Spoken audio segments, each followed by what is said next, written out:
안녕하세요. 저는 작은 액세서리 사업을 하는 사람입니다. 애들은 시집가고 벌써 중년의 나이가 다 되었지요. 58년생 개띠로 태어나서 참 세월이 빨랐습니다. 고생도 많이 하고 힘든 일도 슬픈 일도 다 훌훌 지나가고 이제는 거울 속에 주름진 제 얼굴이 세월을 대신할 뿐이었지요. 저는 어릴 때부터 찢어지게 가난했어요. 하지만 부모님만큼은 가난한 마음이 아니었습니다. 순이야, 너는 가난하다고 기죽으면 안 된다. 사람들은 대부분 겉모습만 보고 판단을 해. 네가 기죽으면 귀신같이 사람들은 그걸 알고 너한테 접근한단다. 그러니 돈이 없어도 항상 돈 많은 척, 당당한 척하고 살다 보면 진짜로 돈이 들어온단다. 저는 아빠가 뜬구름 잡는 소리만 한다는 생각에 한 귀로 듣고 한 귀로 흘려보냈어요. 그런데 제가 대학생일 때 아빠의 사업이 소위 대박이 났습니다. 자영업을 하시는 아버지는 가게를 열기 전까지 노가다 일을 하면서 항상 불안정한 일자리를 가지고 사시다가 그동안 10년 넘게 모은 돈으로 가게를 작게 오픈하게 되었고, 그게 대박이 나면서 확장하고 손님들이 바글바글해지고 장난 아니었어요. 한순간에 가난했던 저희 집은 어마어마한 현금 부자가 되었지요. 아빠 가게가 마감하고 그날 매출로 나온 현금 다발을 세느라 엄마 손 지문이 다 없어질 정도였고, 현금 세는 기계까지 저희 집에 있을 정도였어요. 저는 아빠가 맨날 집에서 소스 개발한다고 배랑 당근이랑 매실이랑 새우젓, 청양고춧가루 등등 정말 별의별 식재료를 다 가져와서 믹서기에 돌리고 난리칠 때, 아 진짜 나 공부해야 하는데 대체 집에서 이게 뭐 하는 거야? 가루 때문에 자꾸 기침난다고. 순이야, 좀 기다려봐라. 아빠가 아주 기가 막히게 맛있는 소스 만들어서 가게 성공시킬 거니까. 거의 24시간 중에 14시간은 소스 개발에 투자를 하는 아빠였습니다. 아빠는 결국 성공했고, 저는 그런 아빠 덕분에 대학생 때부터는 편하게 살 수 있었어요. 돈을 정말로 쓸어 모았고, 저도 유복하게 그동안 가난했던 삶을 보상받는 것처럼 명품 가방도 메고 좋은 곳 가서 맛있는 음식 먹고 해외여행도 다니고 그렇게 만족스러운 인생을 살았습니다. 그렇게 살다가 의대에 다니는 지금의 남편과 결혼하게 되었어요. 남편은 찢어지게 가난한 집안에서 혼자 공부해서 의대에 들어온 인재였고요. 저도 남편이 의사니까 더 호감이 가고 붙잡고 싶었어요. 그래서 저희 집안 재력을 내세우면서 저의 매력을 어필한 것도 있었지요. 저와 남편은 결혼에 성공했고, 특히나 우리 아빠가 남편을 좋아했어요. 남서방은 성실하게 살아왔으니 의대에 합격한 거고 참 대단하다네. 나도 가난하게 살아와서 그 힘든 환경에서 성공하는 게 얼마나 힘든지 잘 아는 사람이기에 자네가 뼈를 깎는 노력으로 의대에 들어온 것을 매우 높게 사는 중이라네. 앞으로 필요한 게 있거나 내가 도울 부분이 있다면 언제든지 도움을 요청하게나, 남서방. 아버님, 말씀만으로도 감사합니다. 제가 더 열심히 해서 아버님께 도움되는 사람이 되어야지요. 그리고 돈도 많이 벌어서 순이한테 좋은 거 많이 해주고 행복하게 만들어줘야지요. 그런데 에휴, 참 결혼 생활이라는 게 쉽지 않더라고요. 페이닥터였던 남편놈은 개원한다고 난리를 쳤습니다. 내 동기들 다 개원해서 한 달에 1,000만 원씩 너끈하게 본다니까? 개원만 하면 대박이라고. 개원이 쉬운 건 아니니까 나는 당신이 페이닥터 조금 더 한 다음에 개원했으면 좋겠는데. 아 진짜 이때 아니면 기회가 없다니까? 세상 물정 모르는 남편놈은 동기 3명이랑 종합검진을 받을 수 있는 내과를 개원한다고 거의 10억에 가까운 돈을 대출받고 땡겨서 개원했습니다. 그런데 여러분도 아시다시피 판이 크면 클수록 손해볼 위험도 크잖아요. 제 남편은 쫄딱 망했습니다. 그냥 망한 것도 아니었어요. 완전히 박살이 났지요. 왜냐하면 남편이랑 같이 개업하기로 한 동기 2명이 개업 전에 돈을 안 주고 튀었던 겁니다. 야, 미안하다. 너무 무서워서, 너무 크게 일을 벌이는 것 같아서 나는 여기서 빠질게. 그게 무슨 소리야. 이미 4명이로 대출 다 하고 병원 계약까지 했는데. 야, 이건 아니지. 이런 식으로 행동하면 안 되지. 남편의 친구들은 도망갔고 남편 혼자 그 큰 병원을 개원했지만 손님은 한 명도 오지 않았어요. 그도 그럴 것이 종합검진을 할 거면 큰 병원에 가서 하지 굳이 동네에 있는 병원에 갈 필요는 없잖아요. 적자가 어마어마하게 커졌고 결국 저희 남편은 손 한 번 제대로 쓰지 못하고 쫄딱 망해버렸습니다. 빚만 10억이었고 생활비도 못 받는 처지가 되자 우리 아빠가 남편을 진짜 많이 도와줬어요. 남서방, 얼마나 힘들겠어. 빚이 한두 푼도 아니고. 에휴, 어쩌면 좋나 남서방. 그러게요, 아버님. 장인어른, 저 요즘 힘들어 죽을 것 같아요. 딸내미 얼굴 볼 자신도 없고 마누라한테는 죄 지은 것 같아서 집 들어갈 때 마음이 너무 무거워요. 마누라 말 들을 걸. 괜히 무리해서 개원하는 바람에 다 날려버리고. 저 이제 어떻게 해요? 아버님, 저 죽고 싶습니다. 저희 남편은 아빠 앞에서 아이처럼 펑펑 울었어요. 술김에 감정이 올라와서 그런 것도 있었지만 그동안 스트레스가 어마어마했던 모양이었죠. 착한 아빠는 돈 걱정은 너무 크게 하지 말게나. 내가 딸한테는 생활비 따로 줄 거고 자네 은행이자 내는 것도 내가 도와주겠네. 자네는 원금 열심히 갚으려고 해봐. 그러면 다달이 나가는 이자에 대한 부담도 좀 없어지지 않겠나? 장인어른, 정말 감사합니다. 제가 두고두고 이 은혜 잊지 않고 꼭 갚겠습니다. 성공한 아빠가 저희 부부에게 손을 내밀어 순간 저희 부부는 숨통이 트였어요. 저는 아빠 진짜 고마워. 그리고 너무 미안해. 내가 잘해드려야 하는데 효도해야 하는데 되려 이 나이에 민폐만 끼치네. 우리 딸, 아빠는 항상 딸 편이야. 딸이 100살이 되어도 내 눈에는 우리 딸이 갓난아이처럼 보여.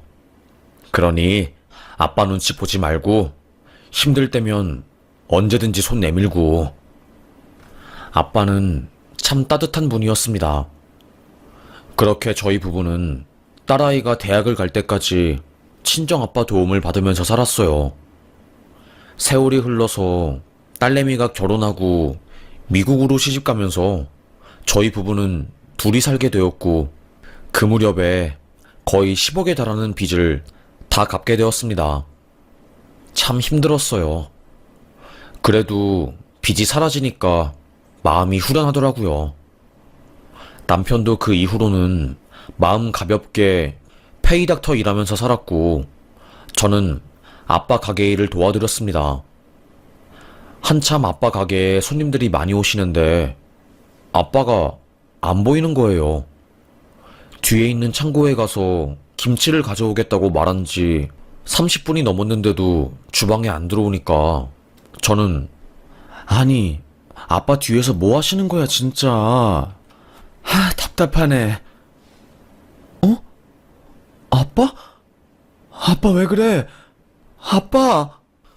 창고에 가보니 아빠가 쓰러져 있었고 입에 거품을 물고 있었어요. 저는 가게로 뛰쳐가서 혹시 여기에 의사 있어요? 의사 있습니까? 손님들은 아니 무슨 일이에요? 네? 구급차 불러드릴까요? 네, 빨리 불러주세요. 우리 아빠가 쓰러지셨어요. 다행히 밥을 드시러 온 손님분 중에서 응급구조사가 있으셨고 긴급처치를 하면서 구급차에 이송되었어요. 정밀검사를 받은 아빠는 대장 쪽에 암이 있다는 판정을 받으셨고 극심한 고통으로 인해서 쇼크로 쓰러진 거였습니다. 더불어 간질 증상까지 나타나면서 입에 거품을 물고 기절한 거였고요. 아빠, 이게 대체 무슨 일이야? 그동안 이렇게 아팠는데 왜 나한테 말 안 했어? 정말 마음 아프네. 난 몰랐지. 아빠가 이렇게 아픈지. 그냥 진통제 먹으면 나을 줄 알고 식당 비우면 안 되니까 그래서 참고 살았는데 이렇게 큰 병일지 몰랐어, 아빠도. 의사 선생님은 숙연한 표정으로 저를 부른 뒤 조심스럽게 말하더라고요. 저희가 3기 초반 정도만 되어도 생존 가능성이 있다고 말씀드리는데 지금은 암세포가 몸에 대부분 전이된 상황이고 수술을 한다고 해도 암을 뗀 후에 항암 치료를 해도 이후가 너무 안 좋아서 길어야 1년이라고 말씀드릴 수 있을 것 같습니다. 네? 뭐라고요? 아빠가 시한부라고요? 저는 말기암이라고 해도 요즘 의학이 발달되었으니까 당연히 살 수 있을 거라고 생각을 했어요. 그런데 시한부라고 판정을 받으니 심장이 쿵 내려앉는 듯 했습니다. 이 사실을 알게 된 남편은 뭐라고? 장인어른이 말기암이라고? 세상에. 저와 같이 충격을 받았어요. 그도 그럴 것이 우리 아빠가 사위한테 진짜 잘해줬거든요. 위에서 말해드린 것처럼 남편의 빚도 함께 갚아주시고 이자 같은 것도 대신 내주시고 딸이 행복했으면 하는 바람에서 사위에게도 온정을 베푸신 분이었지요. 그런데 한순간에 아빠가 쓰러지시니까 아빠의 가게를 지킬 사람이 없어졌고 제가 대신해서 아빠 가게를 지켜야 했어요. 그렇다 보니까 아빠 간병을 해줄 사람이 없었고 저는 남편에게 조심스럽게 부탁했습니다. 당신이 그래도 내과 의사니까 아빠 마지막 간병을 좀 해주면 안 돼? 아빠가 당신한테 지금까지 해준 것도 있고 그러니까 당신이 전문가니까. 남편은 잠시 고민한 듯한 표정을 짓다가 그래, 당연히 내가 할 일이지. 아버님 도움 없었으면 지금의 나도 없으니까. 남편은 거동도 못하시고 부축하는 사람이 없으면 용변도 못 보시는 상황인 아빠의 모든 부분을 간병해 주었어요. 정말로 소위 똥도 닦아주고 뭐 밥도 먹여주고 별의 별거를 다 해줬죠. 저는 미안해. 여보한테 너무 무겁고 힘든 일을 시킨 것 같네. 나도 최대한 일 끝나고 병원 바로 가서 간병하도록 할게. 아니야. 나 레지던트 할 때는 이것보다 더한 것도 많이 했어. 이게 내 일인데 뭘. 하나도 안 힘들어. 남편의 그 한마디에 따뜻해졌습니다. 그런데 참 웃긴 게 그런 남편이 바람을 피웠더라고요. 제가 이걸 어떻게 알았냐면 아빠 간병하느라 집에 안 들어오는 남편 때문에 집안이 어지럽혀져 있길래 청소를 하다가 남편이 예전에 쓴 핸드폰을 발견했어요. 어? 이거 뭐야? 이 핸드폰 아직도 있네? 핸드폰 켜지면 팔아야겠다. 핸드폰을 충전해서 전원을 켠 순간 그야말로 판도라의 상자가 열린 거였죠. 문자 메시지 같은 게 남아있었고 거기서 남편이 여자 나오는 업소를 수도 없이 많이 다녔다는 것을 알게 되었고 페이닥터 할 때 저 몰래 거기서 일하는 간호사랑 바람 피우고 오피스 와이프도 따로 두었다는 걸 알게 됐어요. 오빠, 울 남편이 내가 오빠랑 너무 연락 많이 한다고 의심하네. 앞으로 연락은 좀 줄이고 무인 모텔에서 만나서 이야기하는 걸로 하자. 내가 주소 보내주면 거기로 와. 알겠지? 이런 문자들을 보고 저는 충격받았습니다. 그래도 저희 남편 열심히 일하고 가정에 충실한 줄 알았는데 뒤에서 여자를 만나고 있다는 거에 충격을 너무너무 크게 받았어요. 혼란스러워서 친구에게 말하니까 남자들은 좀 그렇잖아. 아무리 마누라가 이쁘고 잘 나가도 처음 본 여자가 제일 이쁘다는 말이 있잖아. 그런 말이 왜 나오겠어? 그만큼 한눈 잘 파니까 그런 말이 나온 거지. 에휴, 그리고 네 남편이 지금 장인어른 간병한다며. 그게 쉽니? 예전에야 그냥 정신 못 차리고 불륜질했다면 지금은 그래도 정신 차렸으니까 장인어른 간병하고 그 개고생을 떠맡은 거 아니야. 네가 지금 남편 불륜 사실 폭로한다고 해서 너한테 좋은 것도 없으니까 그냥 가슴에 묻고 가. 그게 너한테 제일 최선인 것 같아. 친구의 조언에 저는 마음을 먹었어요. 남편의 불륜은 가슴속에 묻고 평생 동안 꺼내지 말아야겠다. 라고요. 솔직히 판도라의 상자를 연 이후 남편에 대한 호감이나 마음이 뚝 떨어진 것은 사실이었어요. 그래도 남편은 아빠를 간병해주고 있으니까 제가 안고 갈 숙제라고 생각했죠. 그러다가 아빠의 상태가 더더욱 악화되었고 저는 아빠 식당을 접고 남편과 함께 아빠를 간호했습니다. 남편과 함께 아빠를 간호하면서 남편이 여전히 저 몰래 불륜질을 한다는 것을 전 알게 됐습니다. 새벽에 병원 간이 침대에서 자는 게 너무 몸이 불편해서 병원 로비에서 이불을 덮고 잠을 자고 있었습니다. 그래, 자기야. 내가 요즘에 장인 간병하느라 몸 아파 죽겠어. 진짜. 빨리 이놈의 장인어른은 죽기나 할 것이지. 참 늙은이들이 명줄은 길어요. 시한부 판정 받고도 아득바득 숨 쉬는 거 보면. 에휴, 장인어른 돌아가시고 재산 물려받으면 내가 우리 애기한테 가방 하나 사줄게. 샤넬이나 구찌. 그래, 알겠어. 호캉스도 같이 가자. 억장이 무너지는 듯 했습니다.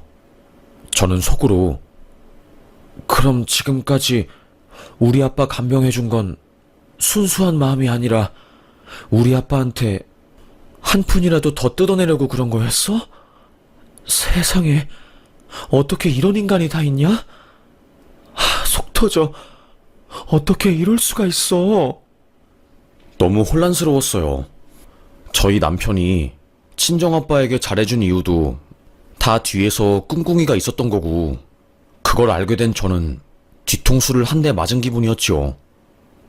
아무것도 모르는 아빠는 우리 맞사위 덕분에 편하게 병원 생활 한다고 하면서 좋아라 하셨고요. 그러다가 급격하게 건강이 악화된 아빠는 호흡기를 차야 할 정도로 상황이 안 좋아졌고 결국 돌아가시기 일보 직전이었어요.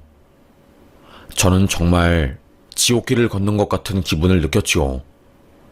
아빠는 아프시지 남편은 바람 피웠지 죽겠더라고요. 그때 아빠가 우리 맞사위가 내 재산을 가져야지. 날 이렇게 지극정성으로 간호하고 옆에 꼭 붙어 있으니 말년에 아들을 얻은 것 같았단다. 맞사위 덕분에 의사사위를 둔 덕분에 정말 행복했어. 참 고마웠다. 내 명의로 된 상가랑 가게는 맞사위가 관리하는 걸로 하거라. 저는 당황해서 아빠, 무슨 말을 하는 거야? 왜 유언을 몇 년은 더 살아야 하는데 왜 그래? 안 돼. 삐삐삐. 심장 박동수가 멈추는 소리와 함께 아빠는 순간 호흡이 멈췄어요. 의사가 와서 심장 제세동기로 다시 아빠의 심장을 살렸지만 중환자실에 실려간 아빠는 3일간 코마 상태로 계시다가 결국 사망하셨습니다. 아빠가 죽었지만 눈물 한 방울 안 흘리는 남편을 향해서 전 말했습니다. 당신, 내가 나 몰래 불륜질하는 거 모를 줄 알았어? 나 다 알아. 내가 새벽에 병원 로비에서 쪽잠 자고 있을 때 나 몰래 상간녀랑 통화하고 우리 아빠 죽으면 그 재산 당신 거라고 상간녀한테 우리 아빠 재산으로 명품백 사주겠다고 했다며? 진짜 미친 거야? 뭐? 당신이야말로 미쳤어? 남의 뒤는 왜 밟아? 어? 저에게 되려 화를 냈습니다. 지금 누가 잘못한 건지 헷갈리게 하더라고요. 전 더 어이가 없었죠. 바람핀 건 당신인데 내가 왜 당신한테 욕을 먹어야 해? 정도가 있지. 아무리 생각해도 이건 아니지. 화를 뺑 내니까 남편은 그래, 솔직히 말할게. 나 당신 몰래 바람 피운 거 맞아. 그런데 나도 장인어른 보살폈으니까 받을 건 받아야지. 어차피 우리 부부 이미 신뢰는 깨진 것 같으니까 여기서 그만하는 걸로 하고 나는 장인어른이 말한 것처럼 상가랑 가게 가지고 갈게. 됐지? 말도 안 되는 소리 하지 마. 당신이 한 게 뭐가 있다고? 뭘 그렇게 잘했다고 우리 아빠 건물이랑 가게를 가져가? 그게 우리 아빠의 전부인데 아무것도 모르는 아빠만 당신의 그 두 얼굴, 소름 끼치는 두 얼굴에 속아가지고 그런 소리를 한 거지. 남편은 저의 말에 코웃음을 치면서 빈소를 나가더라고요. 손님들이 올 때만 빈소를 지키고 손님 없으면 바로 빈소를 나가서 딴청을 피우는데 열이 부글부글 올라오는 겁니다. 최소한 아빠한테 예의는 지켜야지.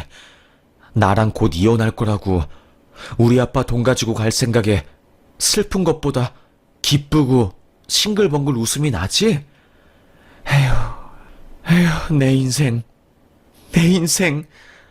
어떻게 이런 놈이랑 내가 결혼해서 이렇게 고통스러운 삶을 보내냐? 그러게, 결혼 잘하지 그랬어. 남 이야기 하듯이 말하는 남편의 뺨을 찰싹 때렸습니다. 죽어!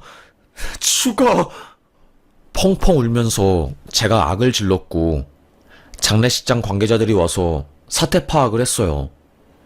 저를 말렸고 남편은 저를 위아래로 쳐다본 뒤 재수없는 사람 본 것처럼 혐오스러운 표정을 짓더라고요. 불륜을 들킨 이후에는 아주 막장으로 나가는 것 같았습니다. 우리 아빠도 돌아가시고 재산도 받을 생각에 싱글벙글한 거죠. 제가 고통스럽고 힘들어하는 것은 안중에도 없는 것 같았습니다. 겨우겨우 발인을 마치고 집으로 돌아와서 아빠의 유품이랑 가게를 정리하고 있는데 친구가 그러더라고요. 너희 아빠가 돌아가시기 직전에 유언 남기셨다며? 그것 때문에 골치 아프다. 아빠가 재산을 남편한테 물려주겠대.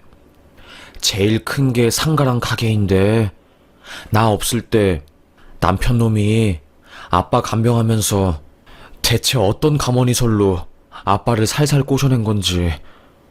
아빠 죽었으니까 그 돈 받을 생각에 신났어 남편 놈. 나랑 이혼하고 상간녀랑 하와이 가서 살림 차릴 거래.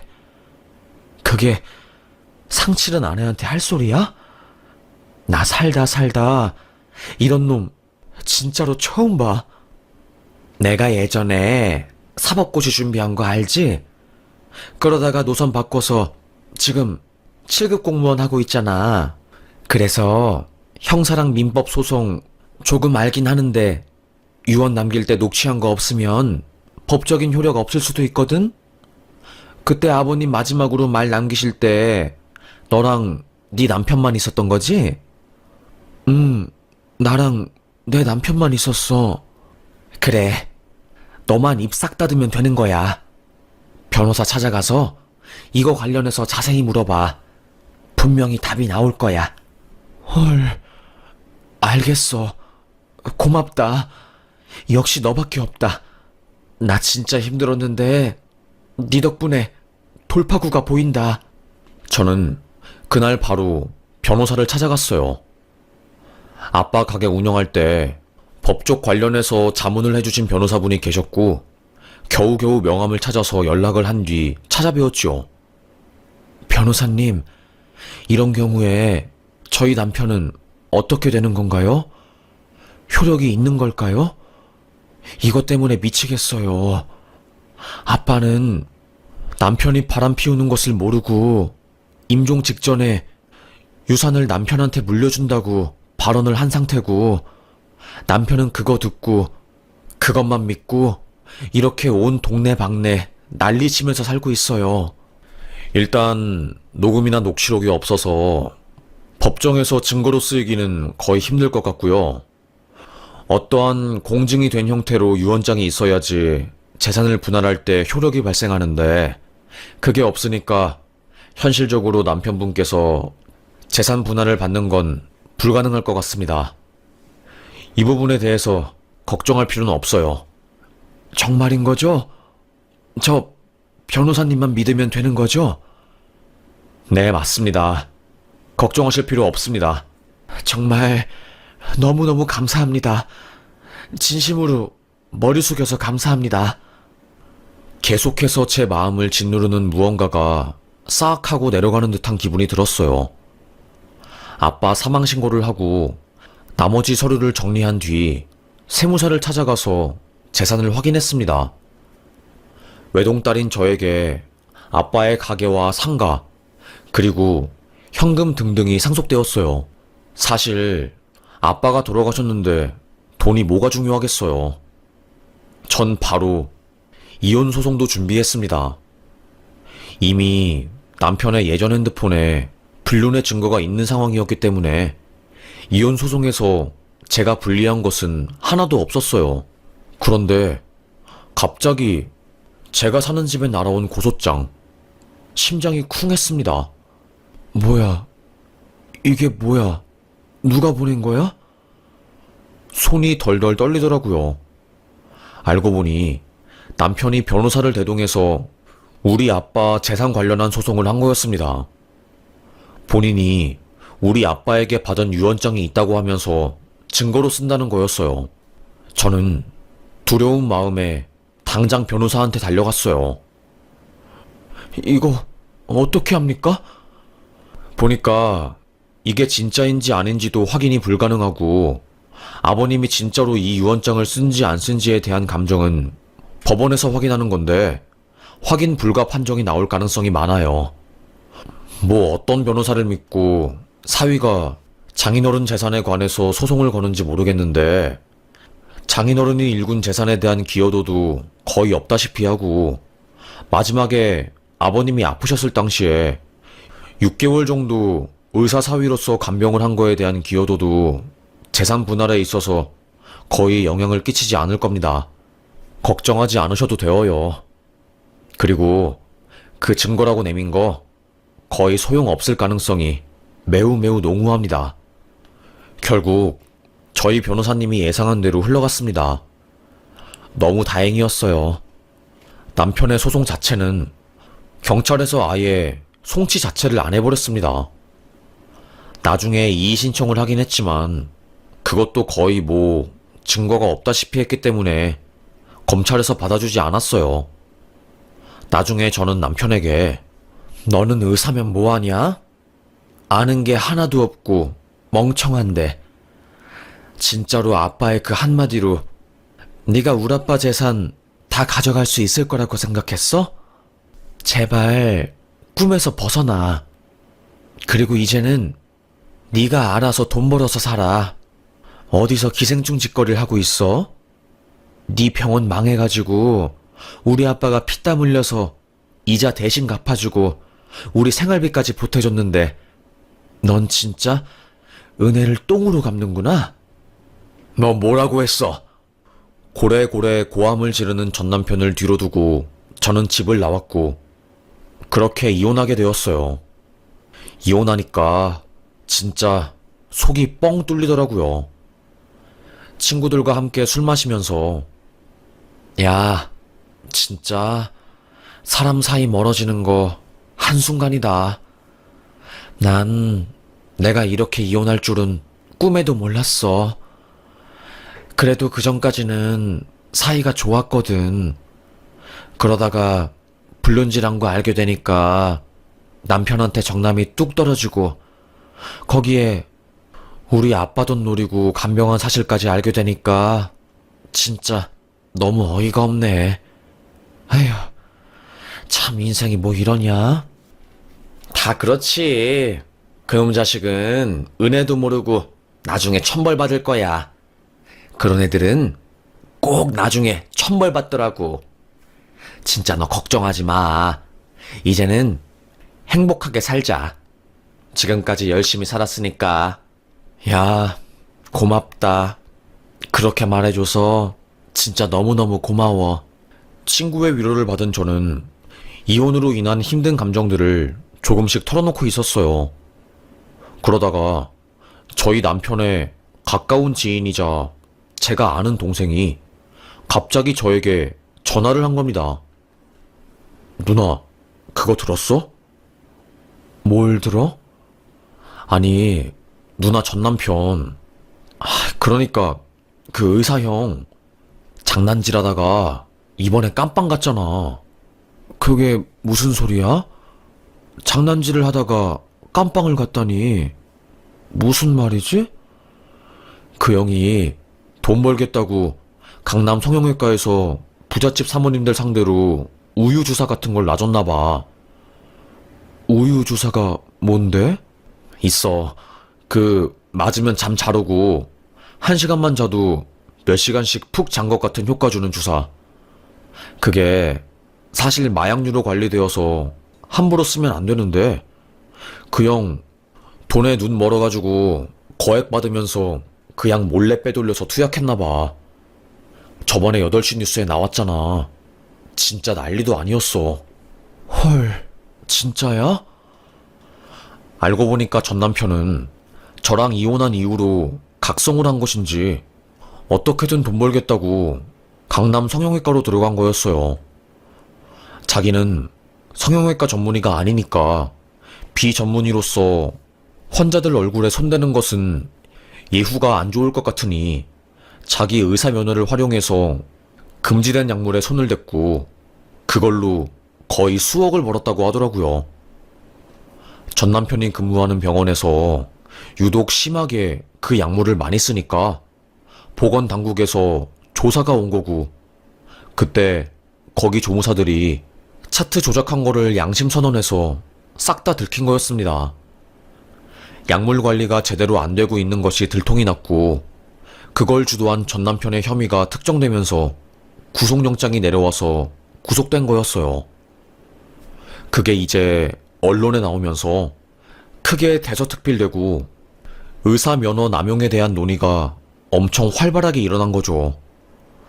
그래서 결국 남편은 의사임에도 불구하고 실형을 선고받았다고 하더라고요. 보통 의사들은 아무리 죄를 지어도 면허 때문에 실형까지 선고를 안 받는데 너무나도 충격적이었습니다.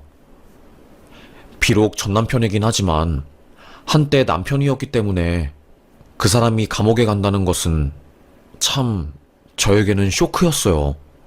그 형 돈돈거리고 은근히 속물인 거 티났는데 결국엔 이렇게 깜빵에 가는구나. 참 대단하다 대단해. 나는 누나랑 그 형이랑 이혼했다고 해서 누나가 이미 형에 대해서 알고 있는 줄 알았어. 그런데 모르는 것 같아서 혹시나 해서 전화해봤는데 세상에 진짜 누나 이혼하길 정말로 잘했어. 진짜 잘했어. 와, 그러게 말이야. 사람이 변하네, 진짜. 참 무섭다, 나도. 이젠 누굴 믿고 만나냐? 그러게. 아는 동생과 저는 전 남편에 대한 이야기를 한참 동안이나 했습니다. 속이 다 시원하더라고요. 비록 전화통화긴 했지만 그놈의 영악하고 소름 끼치는 두 얼굴에 대해서 말을 하니까 1시간, 2시간이 후딱 가더라고요. 저희 딸내미도 아빠의 그런 모습을 알게 된 이후로 아빠랑 연을 끊었고, 저도 마찬가지로 이혼한 전 남편이랑 다시는 만나기 싫어서 전화번호도 바꾸고 제가 할 수 있는 모든 것을 동원해서 저의 개인정보를 바꿀 수 있는 것은 다 바꾸었네요. 징역 1년 8개월 받았던데 감옥에서 아주 피눈물 흘리면서 참회하고 있을 것 같습니다. 맨날 의사라고 대접받으면서 살다가 감옥에 갔으니 얼마나 비참하고 힘들겠어요. 제발 거기 가서 정신을 좀 차리고 반성도 하고 살았으면 좋겠네요. 에휴, 참.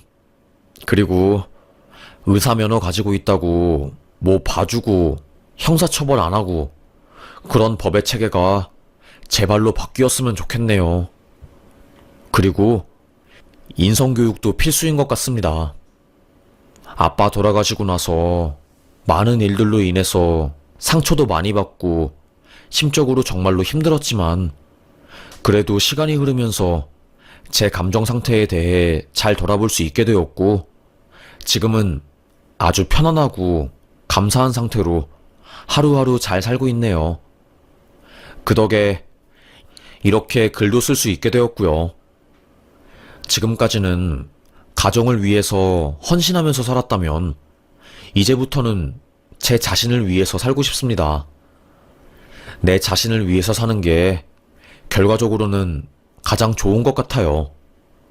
그래야지 행복하더라고요. 여러분도 그렇게 사시길 바라겠습니다. 그리고 재산 문제는 아프기 전에 일찍 정리하는 게 가장 좋은 것 같아요.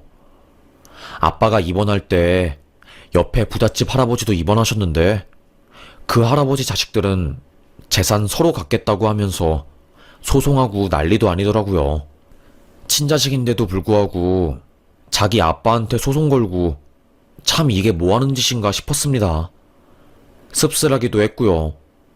뭐 잠깐 이야기가 다른 길로 샜는데 하여튼 제 이야기는 여기까지였고 들어주셔서 감사합니다.